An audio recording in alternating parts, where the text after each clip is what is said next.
This program is brought to you by Emory University. One of the things about being Christopher's friend is that you disagreed with him maybe 75% of the time. You know? But he was very enjoyable to disagree with, because he, first of all, he's very, very smart, and he was also very, very funny. And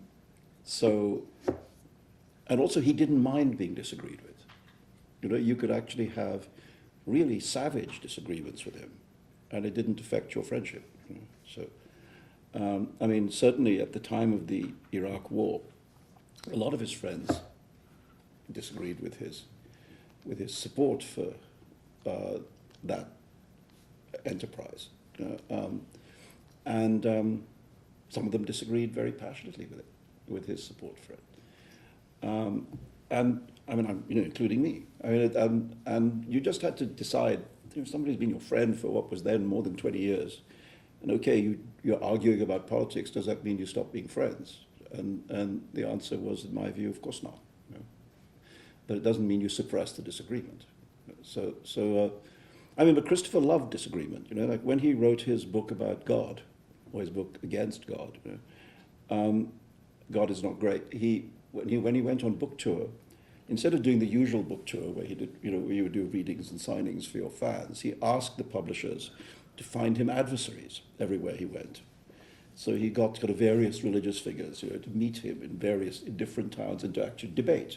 So he actually wanted to have the argument, and he would set it up so that they would find the best possible adversary in wherever he was. He did one here at Emory as well. Did he get somebody here? He did. It was here. Yeah.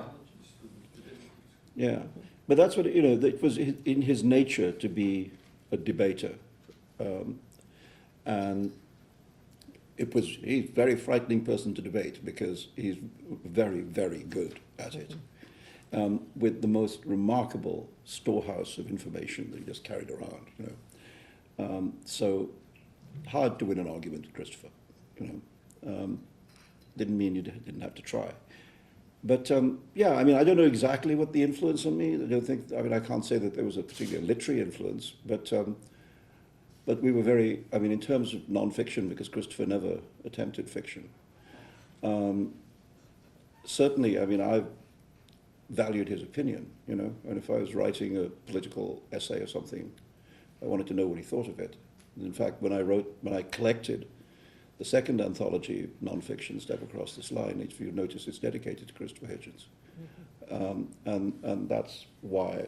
It's because in that field of the nonfiction essay, not just political, he was a wonderful writer about literature. He had enormous knowledge of Orwell, P.G. Wodehouse, G.K. Chesterton, all sorts of people. Very varied stuff.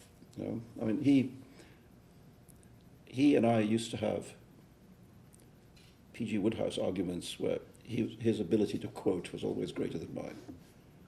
Or he would criticize what I said, as he said, no, you're misquoting it, and he was always right. It was very annoying. I remember being at one of these dinners, and he was quoting these extensive passages. Yeah.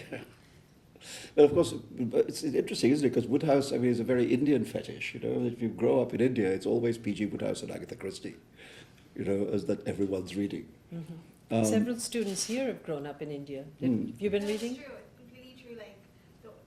Agatha Christie and P.G. Wodehouse, basically my entire library. Yeah, exactly. It's what everyone reads. It's literature equals Agatha Christie and P.G. Wodehouse. Then everything else comes later. So I always therefore thought that my knowledge of Wodehouse would be pretty much a match for Hitchens, but wasn't. Well, it's a great loss because he wasn't that old, He's 2 years younger than me. And yet I think he knew perfectly well that the way in which he lived, the amount that he smoked, the amount that he drank, certainly was a part of it. I've seen some literature which suggests that very heavy consumption of spirits increases the risk of esophageal cancer. and that's what he had. I mean, that's what the original cancer was. I don't mean just if you drink the odd whiskey, but I mean if you drink at the quantity that Christopher was drinking, that I think there's no question. I think he wouldn't argue with the fact that that was a contributory factor. Didn't stop him. I mean, as he said, what are they going to do? Give me cancer?